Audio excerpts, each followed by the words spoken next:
Franse filosoof en 'n twyfelaar, dis 'n skeptiek, het op 'n keer met die Engelse skrywer Thomas Carlyle verkleineer vir sy geloof. Sy geloof in die Here Jesus Christus. Auguste Comte het toe eendag vir Thomas Carlyle gesê, hy dink hy gaan sy eie geloof begin om Christendom te vervang. Wonderlik was die reaksie van Thomas Carlyle. Hy sê vir hom die volgende, al wat jy moet begin doen, is om siek mense te begin gesond maak. En om 'n paar dooies op te wek, voedsel te vermeerder, storms stil te maak, water by troues en wyn te verander, en op water te loop. Dan moet jy iemand kry om jou 39 houe met 'n sweep wat 9 punte het te slaan, met lood en stukkies been en potskerwe daarin geweef. Jy moet ook 'n doringkroon laat vleg, dit op jou kop plaas, en iemand kry of 'n paar mense om met riete daarop te slaan. En dan moet jy 'n dwarsbalk neem wat hulle op 'n hout sal vassit, want die kruis wat hulle gedra het was 'n dwarsbalk op die skouers van so 40 tot 50 kilogram. Jy moet hom dra vir so 3 tot 400 meter en dan moet hulle jou kruisig. Hulle moet jou vasslaan. Spykers deur jou hande, deur jou voete.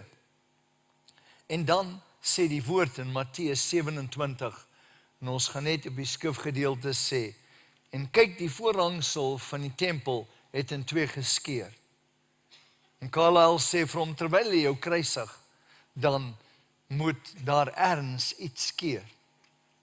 Hy sê van bo tot onder, die aarde het gebewe en die rotse het geskeur. So erns moet die aarde bewe en die grafte het oopgegaan. So wanneer jy aan daardie kruis hang, moet die grafte erns oopgaan. En baie liggame van die ontslape heiliges moet opstaan. En na jou opstanding, na 3 dae, moet al hierdie mense wat opgestaan het uit die dood, uitgaan na die stede waar hulle is en aan baie mense verskyn en vertel dat jy hulle in die doderyk kom uithaal het en dat jy opgewek is. Interessant. Dan moet hulle jou liggaam balsem, hulle moet jou in 'n grafkelder los vir 3 dae. Op die 3de dag moet jy opstaan en wanneer al die dooies saam met jou beweeg, dan het jy 'n kans om dalk 'n impak te maak met die nuwe geloof. Dr. Simon Greenleaf van die Harvard Universiteit som dit goed op toe hy sê, volgens die wette van wettige bewyse wat in 'n Hooggeregshof gebruik word, is daar meer geskiedkundige feite oor die opstanding van die Here Jesus as enige ander gebeurtenis in die geskiedenis. Geen geloof in die wêreld kan die aanspraak maak wat die Christen geloof maak nie. Die opstanding van die Here Jesus was nog altyd iets waaroor mense gestry het. Altyd 'n probleem vir sekere mense in hulle denke. In 1 Korintiërs 15 deel ons met hierdie onderwerp. En die woord sê in vers 1, broeders, ek maak julle die evangelie bekend, wat ek aan julle verkondig het, wat julle ook aangeneem het, waarin julle ook staan. Ek wil hê dat jy moet sien, hier's die ding, jy moet dit aanneem en jy moet daarin staan. Ek maak julle die evangelie, die goeie nuus bekend. Nou die vraag is, waarin glo jy regtig? Die Nuwe Testament is gebaseer op die kruisiging en die opstanding. Dis die fundament van ons geloof. As die opstanding, die kruisiging en die opstanding nie 'n realiteit is nie, dan het ek en jy eintlik min om op te staan. Dis die fundament, dis wanneer jy op rots bou, wanneer jy glo dat dit regtig gebeur het. Nou sê vers 2, hy sê, waardeur julle ook gered word, as julle daaraan vashou op die wyse waarop dit aan julle verkondig is. Wanneer jy luister na die woord, en iemand laat die kruisiging en die opstanding uit, dan is dit nie die woord wat jy kan glo nie. Of jy moet te vergeefs geglo het. Dis interessant, jou geloof in die opstanding is noodsaaklik vir jou verlossing. Elke keer in Jerusalem, dis interessant, as ek met die toergroep daar kom en sê ek, julle gaan geskok wees, want die katholieke het hulle Golgotha. Ek sê vir hulle, jy gaan besluit, die Christene het hulle Golgotha en hulle graftuin. En almal kom, want wanneer jy by die graftuin van die Christene kom, en die oop graf is daar, en ek wil nie ingaan in die geskiedenis nie, alles was onder rommel, so diep, dieper is dit, en 2 keer so diep, alles was oopgegrou. En weet jy, dis interessant, dat daar staan, by hierdie grafkelder, hy is nie hier nie, want hy het opgestaan. En dis 'n wonderlike besef. Vanoggend was 'n klomp van die toergroep hier, en hulle sê, skielik kom alles vir hulle tot 'n realiteit. Nie dat jy Israel toe moet gaan nie, as jy die voorreg het om te gaan, wonderlik. Nou sê Hebreërs 2 vers 1 in die Amplified Bible, since all this is true, we ought to pay much closer attention than ever to the truths that we have heard, lest in any way we drift past them and slip away. Ek wil dit weer lees. Since all this is true, the crucifixion, the resurrection, we ought to pay much closer attention than ever to the truths that we have heard, lest in any way we drift past them and slip away. Jy moet dit in jou hart kan vasmaak. Wanneer jy dit in jou hart vasmaak, kan niemand jou beweeg nie. Terug by 1 Korintiërs 15 vers 3. Hy sê daar, want in die eerste plek het ek aan julle oorgelewer, wat ek ook ontvang het, dat Christus vir ons sondes gesterf het, volgens die skrifte. Dis altyd volgens die skrif. Die Ou Testament is 'n beeld van dit wat vervulling vind in die Nuwe Testament. En nou kom Psalm 22 vers 14 in die Amplified en skilder wat Jesus deurgemaak het. I am poured out like water, all my bones are out of joint. Hierdie versie het iets in my hart kom losmaak, dat die Here elke ledemaat was uit lid uit, en dat die Here elke situasie kan herstel en genees. My heart is like wax, it is softened with anguish. Daar was 'n angs in sy hart. Onthou in sy menswees kom sterwe in jou en my plek. En hy beleef die angs om van God geskei te wees. And melted down within me. Das onder die navorsing wat gedoen is, sê dat die Here sterf van 'n gebroke hart. En baie keer wanneer ons hartseer is oor mense, gebroke hart oor iemand, ek beleef dit baie keer dat ek met 'n persoon deel en dan kan ek nie deurbreek nie. Dis daai persoon loop. Ek sit nou die dag met iemand in my kantoor. Weet jy, toe die persoon uitgaan toe, huil ek net. Persoon het sy hart so hard gemaak. Het seer gekry, hy is ingedoen, maar hy het sy hart gemaak. En die woord van God kom en val op sy hart, maar die voëls van die lug steel dit. En ek kan nie keer dat jy gaan seer kry nie. Jy die Here gaan volg, en al volg jy nie die Here nie, gaan jy in hierdie wêreld seer kry. Jy gaan 'n liefdesverhouding seer kry, moet jou hart nie verhard nie. Vandag, as jy sy stem hoor, moet jou hart nie verhard nie.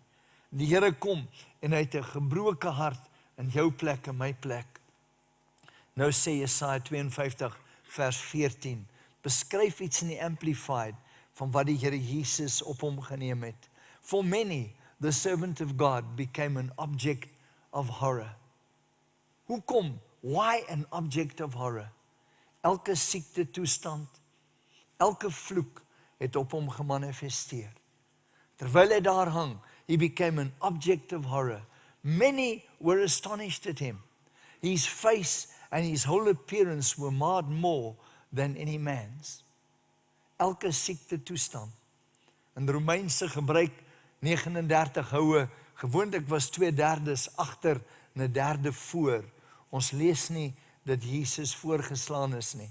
maar his face was marred more than any man's, and his appearance beyond the form of men. But just as many were astonished at him. Daar hang hy aan die kruis. En daar's iets wat, as my liefde vervlou, dan maak ek my oë net toe. En weet jy, is baie keer goed om net na the passion of the Christ te kyk. En te sien hoe die Here uitmekaar geslaan is. Just so that your passion can be rekindled. En dat die Here iets in jou hart kan wakker maak van wat hy vir jou betaal het. Vers 15, Jesaja 52 in die Amplified. So shall he startle and sprinkle many nations, and kings shall shut their mouths because of him. For that which has not been told them, they shall see, and that which they have not heard, they shall consider and understand. Daar's iets in die verkondiging van die kruis wat krag dra. Jare terug het ek die voorreg gemaak om die man te ontmoet wat vir 21 jaar met die kruis om die wêreld geloop het. En hy vertel ons 'n interessante verhaal. Hy sê 'n kennis kontak hom en sê vir hom, die Here het my gesê ek moet na onbereikte volkeregroep gaan met die kruis. En hy kom by die onbereikte volkeregroep, hy kan glad nie met hulle kommunikeer nie, maar hy het 'n kruis. En hy kom en hy sit die kruis in die grond en hy beeld uit wat gebeur het op die kruis. En hierdie hele volk val op hulle aangesigte. Wat hulle sien, het in hulle harte ingesny. En hy toe 'n tolk. En toe hy weer kom en hy skilder dit weer, val hulle weer neer. En die tolk sê, dis die man wat vir julle gesterf het. Hierdie wat geïllustreer is. En ek kon 'n hele volk na die Here toe lei. Daar's iets in die krag van die kruis en die krag van die opstanding wat mense se harte oopbreek vir die evangelie. Nou Jesus het werklik gesterf. In Matteus 12 vers 40 lees ons die volgende. Hy sê, want soos Jona 3 dae en 3 nagte in die buik van die groot vis was, so sal die seun van die mens 3 dae en 3 nagte in die hart van die aarde wees. 3 dae en 3 nagte. Ek het dit nie verstaan in Israel nie. In Israel sê hulle, as jy die Jode, as hulle sê, as jy 'n dag dood was, is hulle nie seker of jy dood is nie. Maar 3 dae, dan is jy dood. Toe ek lees van mense wat uit die dood opgewek is, ek dink is 1581, sterf 'n vrou. Hierdie man se vrou sterf. En hulle vat haar lijkhuis toe. En daai dae het hulle lang wit kleed aangetrek wat hulle gedra het in die lijkhuis. En hierdie man is besig om die dood van sy vrou te betreur, maar ook sy bachelorskap te vier. Jy sien, is verdeeld. En sy vrou kom by in die lijkhuis. En sy kom met hierdie lang rok by hom aan en klop aan die deur. En toe hy die deur oopmaak, kry hy 'n hartaanval en hy is dood. Hulle begrawe haar toe hom toe in haar kus. Nou, dis nogal 'n skok as jy iemand in die lijkhuis afgelaai het en hulle klop aan die deur van jou huis.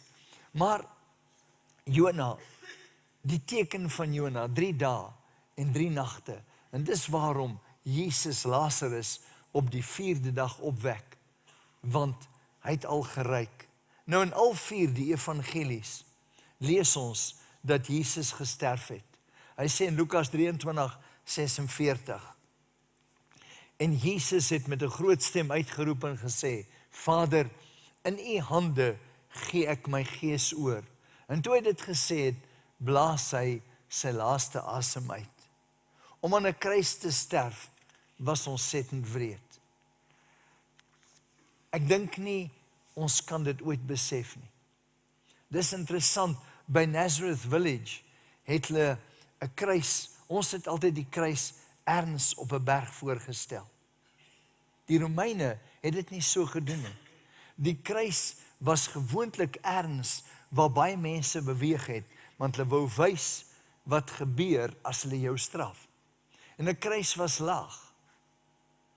laag dat hulle 'n voete vasgeslaan het, hulle die hande vasgeslaan, en dan het hulle die voete op 'n voetstuk vasgeslaan, want 'n persoon, as hy begin pyn, en dan waar die spyker deur was, daar loop senuwees. So as 'n persoon homself probeer optrek om asem te haal, gewoonlik, omdat hulle nie kan asemhaal nie, loop hulle longe vol vog. En dan druk hulle op met hulle voete, en dis seer. Die hele idee van die Romeine was, ons wil die pyniging so lank as moontlik uitstel. Ons wil hê 'n persoon met swaar kry, dat mense dit sien. 'n Kruisdood was 'n wrede dood. En terwyl jy aan die kruis hang, het jy baie pyn beleef. Inteendeel, die woord sê vir ons iets rondom daardie belewenis. Want om te verseker dat die lyke nie na sononder op die kruis hang nie, want die volgende dag was 'n Sabbat. En daardie dag was donderdag, dit was 'n hoë Sabbat wat jy kry in die geskiedenis van die Jode. Baie belangrik dat jy dit verstaan. Jesus is op die Dinsdag gearresteer, op die Woensdag gekruisig. Was nie op 'n Vrydag nie. Want op die Woensdag aand is hy in die graf. Jy het Woensdag aand, Donderdag aand, Vrydag aand, wanneer die Shabbat begin, 3 nagte. Jy het Donderdagdag, Vrydagdag, Saterdagdag, staan op die eerste dag van die week. Wat ons mis, is dat daardie donderdag was 'n hoë Sabbat, wat van jaar tot jaar op die Joodse kalender verskil. Jy sal sien, hulle het 'n ander kalender as ons. En daarom moes die lyke van die kruis afwees, van die kruise, want in die Joodse gebruik moet dit nie op die Sabbat op die kruis hang nie. Die woord sê in Johannes 19, vers 32 en 33, die soldate het gekom en die bene van die eerste een gebreek en van die ander een wat saam met hom gekruisig was. Wat hulle gedoen het, hulle het 'n kort, hulle swaarde was 'n kort swaard waarmee hulle geveg het. Of hulle sou met die staf die bene breek, net breek dat 'n persoon nie kan opdruk nie. So hulle slaan eenvoudig die been af. Dis ontsettend as 'n been so gebreek word. Dan kan hulle nie opdruk nie, sodat hulle longe vol vog kan loop en hulle kan sterf. Maar toe hulle by Jesus kom en sien dat hy al dood was, het hulle sy bene nie gebreek nie. En die profeet Jesaja het gesê, nie een van sy bene sal gebreek word nie. Nou in 1 Korintiërs 15 lees ons verder van vers 5. En dat hy aan Sefas verskyn het. Die Here Jesus verskyn aan Sefas, daarna aan die 12. Daarna het hy verskyn aan oor die 500 broeders te gelyk, waarvan die meeste nou nog lewe in daardie tyd, maar sommige al ontslaap het. Daarna het hy verskyn aan Jakobus, daarna aan al die apostels. En laaste van almal het hy verskyn ook aan my as ontydige geborene, is Paulus wat skryf. Dis interessant dat hierdie getuienisse was betroubare getuienisse. Daarom was daar baie, nie net een persoon nie, maar baie wat getuig van die opstanding. Die evangelie, die goeie nuus, is nie spekulasie nie. Dis ook nie teorie nie. Die gebeurtenis wat hier verklaar word, is betroubaar. Elke keer, ons het dit vroeër nie kon doen nie, maar ons kan dit nou doen. En hierdie jaar moes ons 'n sekere tyd gaan, anders moet ons 11 uur die nag gaan. Die hele muur van die tempel is oopgegrou en jy stap vir 488 meter. Die hele muur, 'n stukkie, laaste stukkie, 630 meter, stap jy langs die tempelmuur. Die moslems het gekom en die Dome of the Rock bo op die plek geplaas waar die tempel gestaan het. Maar interessant, as ek met die Jode praat, dan sê ek, gaan julle die 3de tempel herbou? En dis 'n kontroversie in die liggaam van Christus. En wat gaan julle met die moskee doen? Hierdie Dome of the Rock. En die Jode se antwoord aan my, het my verstom. Hy sê, die Here het die Rooi See oopgemaak, en hy weet wat om met 'n moskee te doen. Nou, 'n seentjie is in die klaskamer en die juffrou vertel van die rooi see wat oopgemaak het. Sy sê, maar ek is 'n ateïs, ek glo dit glad nie. Want eintlik, as jy gaan kyk in die kaart, dan was dit die Rietsee. En hierdie onderwyser se houding was, die Rietsee waar riete gegroei het, was net kniediep op die diepste plek. Hierdie seentjie krap sy kop en hy sê, niemand het my dit vertel nie. En hy begin lag en hy klap sy hande. Die juffrou sê, nou, hy sê, is 'n baie groter wonderwerk as wat ek ooit gedink het. 'n hele army het in kniediep water versuip. Sien, jy kan nie die woord wegredeneer nie. Die woord is waar. 1 Korintiërs 15 vers 12 en 13 sê, as dit dan gespreek word, dat Christus uit die dode opgewek is, hoe sê sommige onder julle, dat daar geen opstanding van die dode is nie? As daar geen opstanding van die dode is nie, dan is Christus ook nie opgewek nie. Versoening met God en die opstanding is 2 fundamentstene van die evangelie. En wanneer dit ontken word, dan sit nie goeie nuus nie. Die goeie nuus is, hy het gesterf en hy het opgestaan. Romeine 6:23 sê, want die loon van die sonde is die dood, maar die genadegawe van God in Christus, of is die ewige lewe in Christus Jesus. Nou Jesus kom en hy betaal die prys van die sonde vir jou en my. En daardie prys was die dood. Die feit dat Jesus uit die dood uit opgestaan het, bewys dat daar vir al ons sonde versoening gedoen is. Hy hoef nie nog versoening te doen vir jou sonde nie. Is klaar gedoen. En daarom kan ek en jy in vryspraak lewe. Dis waarom Jakobus sê in 1 vers 25, as jy diep inkyk in die volmaakte wet van die vryspraak en daarby bly en nie vergeet dat jy vrygespreek is nie, maar 'n dader van die woord, jy spreek vry, sal dit goed gaan met alles wat jy doen. Jy het vryspraak ontvang en jy kan vryspraak gee. Verlede, hede en toekoms is die prys van sonde betaal. Hebreërs 10:14 sê, want deur een offer het hy vir altyd volmaak die wat geheilig word. Nou totdat jy en ek hierdie tent verlaat, sal ons altyd op 'n pad van heiligmaking wees. Waar die Here kom en deel met sekere dinge. My sonde is mee gedeel, maar my toewyding, interessant die woord vanaand, gee opnuut jou hart vir my, dat ek die kroon, my kroon op jou hart kan plaas. Dis my baie mooi beeld, baie mooi. Toe ons op die see van Galilea was, het 'n ouetjie gekom en gesê, ek wil verloof raak op die see van Galilea. Ons skakel die engines af van die boot en dan is die boot daar. En nadat ek die woord bedien het en ons gesing het, toe kom hy en hy vou 'n serp in die vorm van 'n hart voor haar voete en hy vra haar om verloof te raak. Ons het net vir hom gesê, jy moet net voor die tyd seker wees, sy gaan ja sê, want as sy gaan nee sê, gaan dit vir jou ontsettende verleentheid wees. Dit was baie spesiaal. Vorige keer het ek 'n paartjie op die see van Galilea getrou. Dit was hulle begeerte en die Here het hulle begeerte van hulle hart gegee. Die woord sê in Filippense 3 vers 10 en 11, sodat ek hom kan ken en die krag van sy opstanding. Dis soos jy hom leer ken. En die woord ken daar is nie weet van nie, is intiem bekend wees met. En die gemeenskap aan sy lyde, terwyl ek aan sy dood gelykvormig word. Dan sê hy in vers 11, of ek miskien die opstanding uit die dode kan bereik. Die Amplified sê van vers 11, for, hy sê, and understanding the wonders, nee, ek soek vers 11 in die Amplified, that if possible, I may attain to the spiritual and moral resurrection that lifts me out from among the dead, even while in the body. Hou die versie net op die skerm.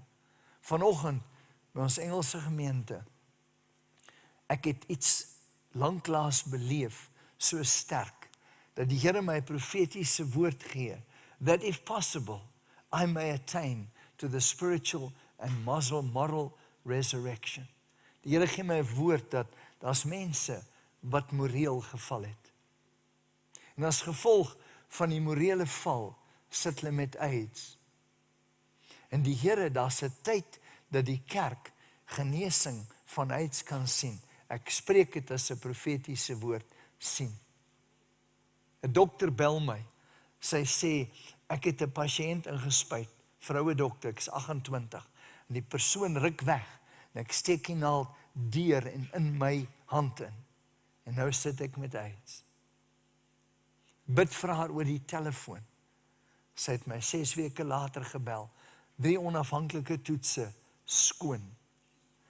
That if possible, I may attain to the spiritual and moral resurrection that lifts me out from among the dead. Ek hoef nie prematuur te sterf nie, even while in the body.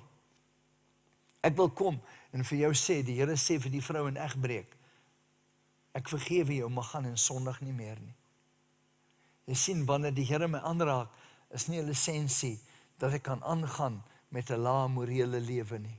Hoor wat die Gees van die Here vir jou sê. Die Here wil mense optel uit omstandighede. Optel uit morele verval, want dis die begeerte van sy hart.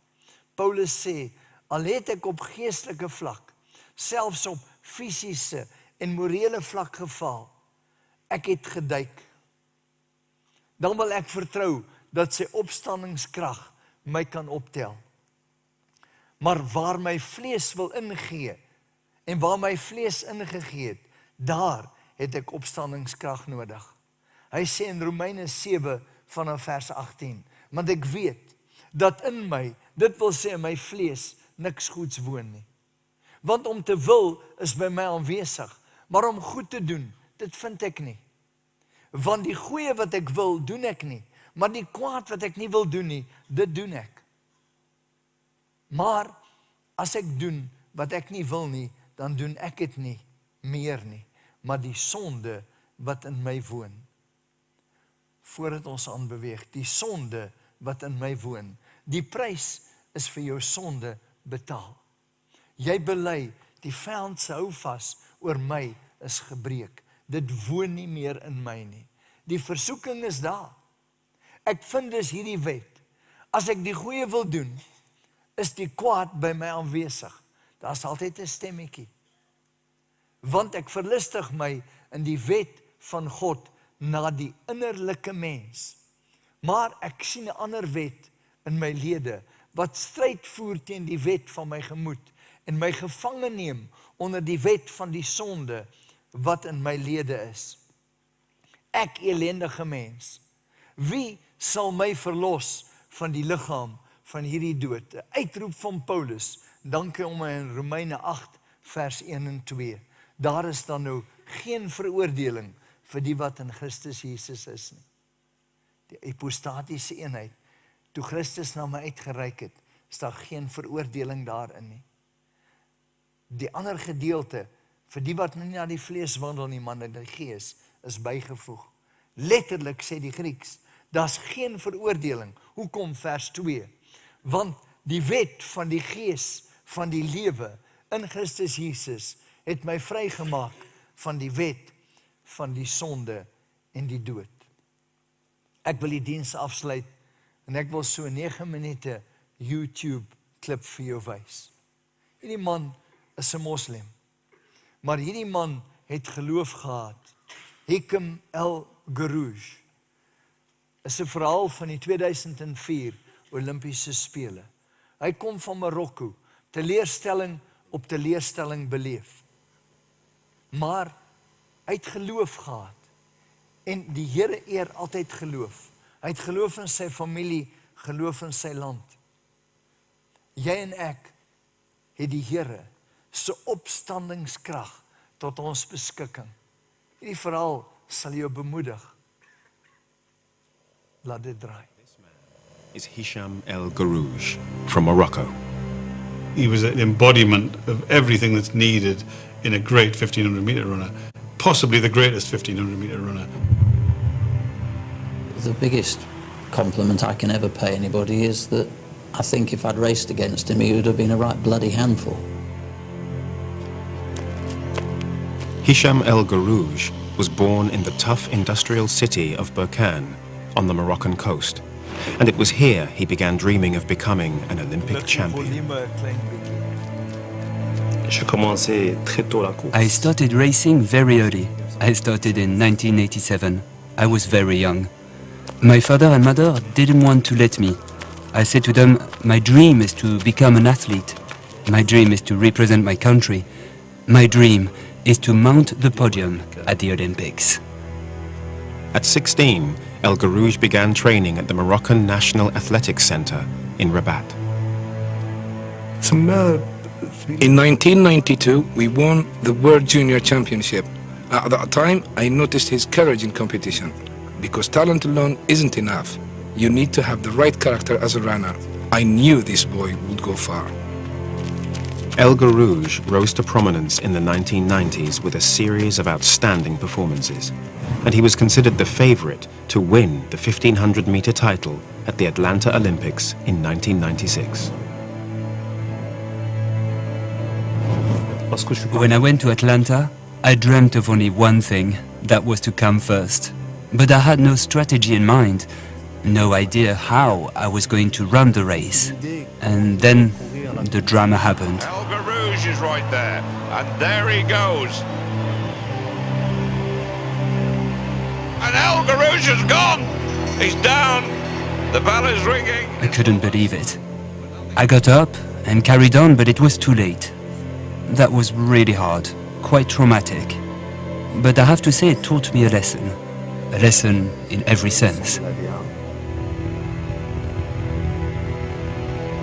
After this defeat in Atlanta, El Garouj and his coach, Abdul Qadir, returned to their high-altitude training camp in Ifran in the Atlas Mountains.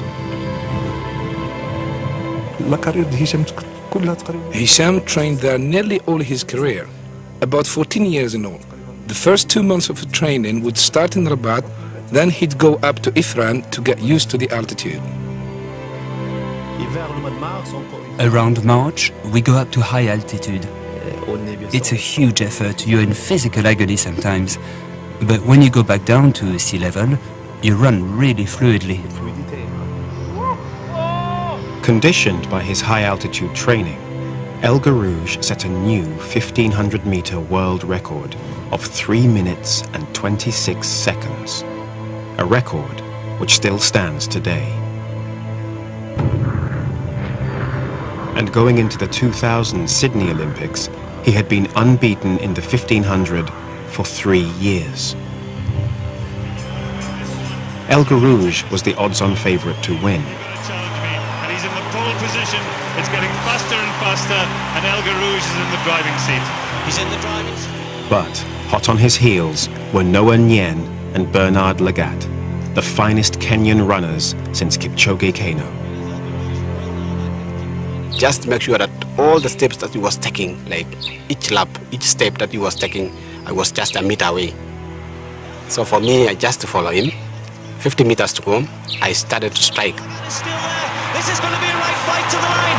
El Garouj is not going to make it. Nyen is going to get there. El Garouj is going to lose it. Oh, I can't believe it. Nyen wins it. El Garouj. This, for me, is the biggest surprise that we've seen on the track of these Olympic Games, Brendan. For me, he deserved to be the Olympic champion in 2000. We were great rivals, and I hope we will always be friends. After 2 Olympic defeats, Athens in 2004 would be El Garouj's last chance to prove he had the mental resolve to win. But only months before the Games, illness threatened his Olympic dream. I discovered I had asthma, and I underwent medical treatment for 4 months for my asthma. And I also lost a race. I came 8th. It was a disaster for me psychologically. It was hard. Also challenging for the gold medal was Kenyan runner Bernard Lagat, who had finished just behind El Garouge in Sydney 4 years earlier. I had only one thought in my head. That was to be brave, to commit fully, and never hold back. They get underway, the 1500 metre final, 3.5 minutes for El Garouge to fulfill what everybody thinks is his destiny to win this. But I kept myself in check. I didn't want to be in the group, to avoid accidents, to avoid falling. At 300 meters, in my head, I started to say, Hitchem, now you have to go. Now you have to go. You have to go. Tu dois partir. What came next was one of the great feats in Olympic history. Over the final 2 laps, El Garouge, pursued by Bernard Lagat, accelerated constantly, running the remainder of the race in controlled 100-meter bursts, each one run quicker than the previous one. It was a perfect 1500-meter race, the way he ran it. He was strong, he was so strong that every single move he made, you couldn't see it because it was seamless and it was just a progression. It was just a brilliant piece of distance running. But the race was about to become even more astonishing. At the bell, El Garouge and Lagat increased their pace further as they started their final kick for the finish line. El Garouge striking for home, chasing the gold medal he so wants for himself and for his country. 300 meters remaining and he kicks again, and this time he's accelerating. 12. Lagat was still behind me because he too had a dream. His dream was to become Olympic champion, to beat me once again. But I didn't want to lose. I absolutely had to win that medal because I knew that medal would change my whole life, my whole sporting career. Toute ma vie sportive. And he's still got more round the top bend. El Garouge is truly testing them. El Garouge coming under pressure from Bernard Lagat of Kenya. Lagat looks comfortable. Rui Silva finishing like a train on the outside as well. El Garouge needs to fight here if he wants this one. Lagat's coming on the outside. Has El Garouge got anything left? It's going to be close. And when Lagat overtook, I pictured those losses in Sydney and Atlanta all over again. I was telling myself, Hitchem, don't lose.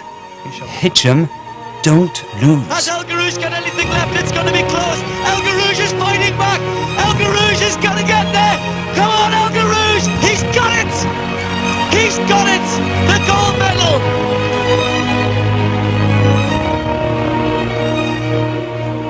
It was extraordinary, I can tell you. That victory changed me. I relaxed. I felt light. Je suis devenu relax.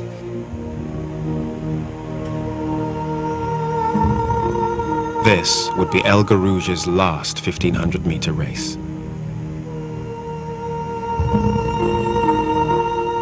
But he returned to the track 3 days later to win gold in the 5,000 meters. The first man since Paavo Nurmi in 1924 to win both Olympic events. El Garouge retired as the greatest 1500-meter champion in the history of the Olympics. I didn't want to lose. I wanted to bring hope to my life, to my children, hope to the generations of young people watching the race. Losing in life, it shouldn't exist in your dictionary. The word lose doesn't exist. The word lose, for me, doesn't exist. Pour moi, non, ça n'existe pas.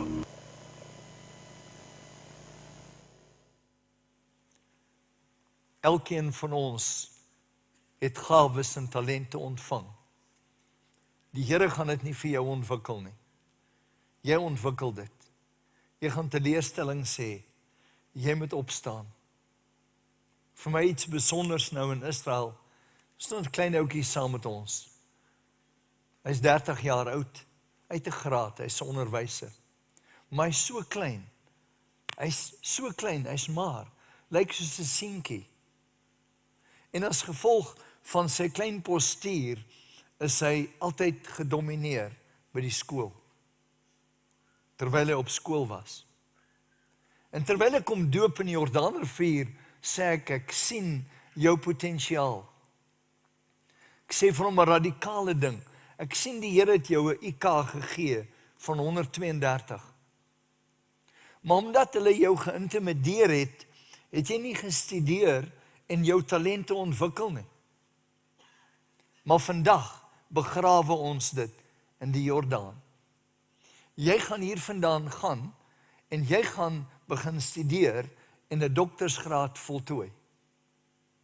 En dan gaan jy vir ons kom wys, jy het dit gedoen. Hy begin huil. Hy sê 3 weke voor die toer het hy met sy ma stil gesit. Vir sy ma gesê, ma, ek het nie my talente ontwikkel nie. Hy kom vandag, want hy is ongelukkig nie van Pretoria nie.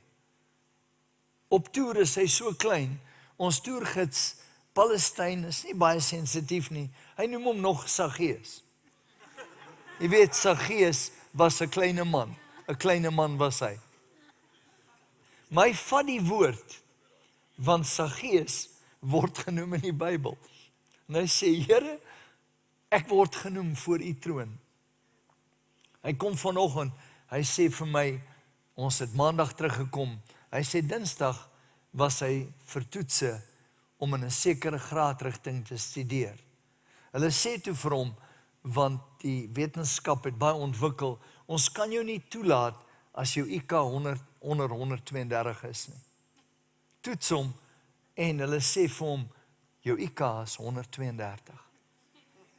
Ek wil hê, jy moet weet, God weet, daarom het ons 'n profetiese span voor in die kerk, daarom het ons 'n profetiese skool, want ons glo in die profetiese woord, dat dit daar is om jou te stig, jou te bemoedig en jou op te bou.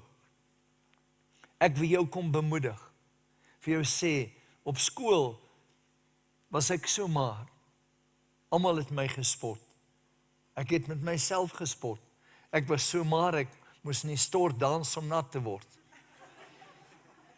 ek moes swart koffie drink om 'n skaduwee te gooi, ek kon nie sien nie, hulle het gedink, ek is verstandelik vertraag, toe vind hulle uit, kan nie die bord sien nie, deesdae toets hulle die kinders alreeds vroeg, uiteindelik toe vind hulle uit, ek kan nie sien nie, en ek kry toe 'n dik bril, kan nie aan sport deelneem nie, maar jy kan nie met 'n bril aan sport deelneem nie, kan nie 'n bal sien nie, hy sla my op die neus, voor ek hom sien, ek moes iets vind om te doen, en ek begin met gewigte oefen, en daar in die koshuis, agter in die vertrek, of agter in die stof, het iemand 'n stel gewigte gehad, en almal spot met my, hulle lag. Ek het 3 keer tweede gekom, in meneer Suid-Afrika kompetisie. Elke keer die ouens my gesê, jy's te maar, jy sal dit nie maak nie. My ou skoolmaats loop my raak en sê, ons kan dit nie glo nie, jy het dit uiteindelik gemaak. Ek het 'n droom gehad, en daardie droom is verwesenlik. Die aand toe ek die SA titel wen, toe wen die meisie wat ek uitgeneem het, saam met my die mevrou Suid-Afrika. Maar dit was my teleurstelling, want die lewe gaan nie oor net iets wen nie, daar's 'n vervulling. Kort daarna, wat ek na die Here begin soek het, en uitgekom het by die Here.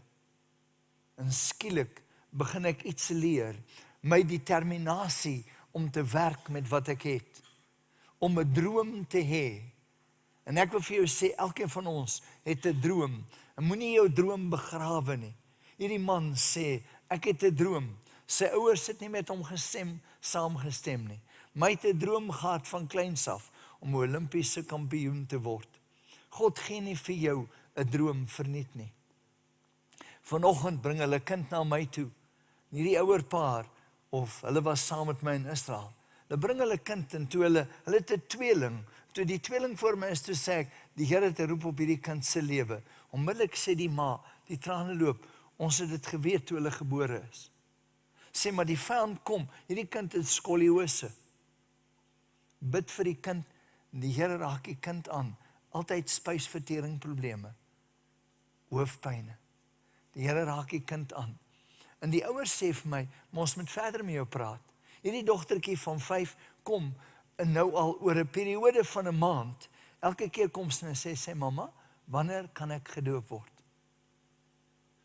Sien, God rig 'n nuwe geslag op. En hier's 'n geslag wat hier sit, wat die opstandingskrag van die Here gaan beleef.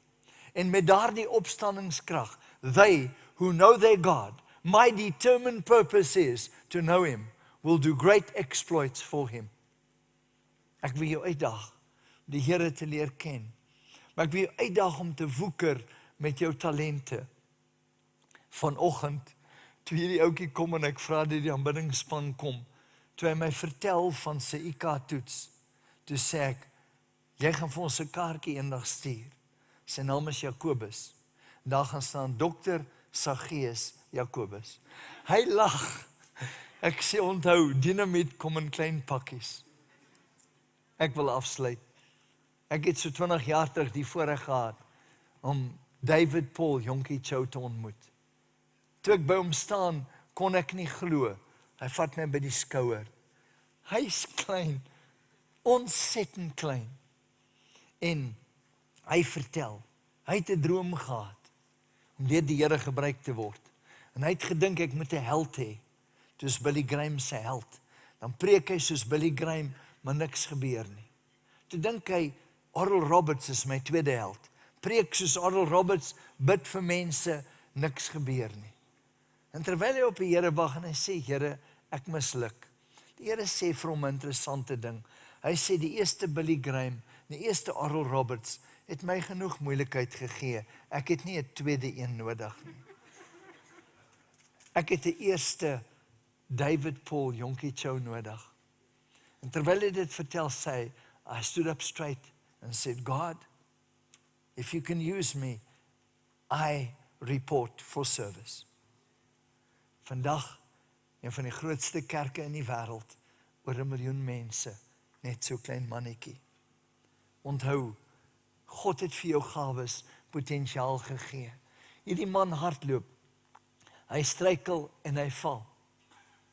Moenie gaan lê nadat jy geval het nie. Daar's elke dag nuwe opstandingskrag. Vanaand daag die Here jou uit. Daag jou uit om te werk met jou gawes en met jou talente. Ons gaan nie sit en sê laat God se water oor God se akker loop. Of soos die boer wat na sy landerye kyk terwyl die bobbejane dit verniel en hy sit en brandewyn drink. En hy sê vir die bobbejane verniel maar, ek syp hierdie plaas onder julle uit. Dit moet nie jou houding wees nie. Kom ons staan saam.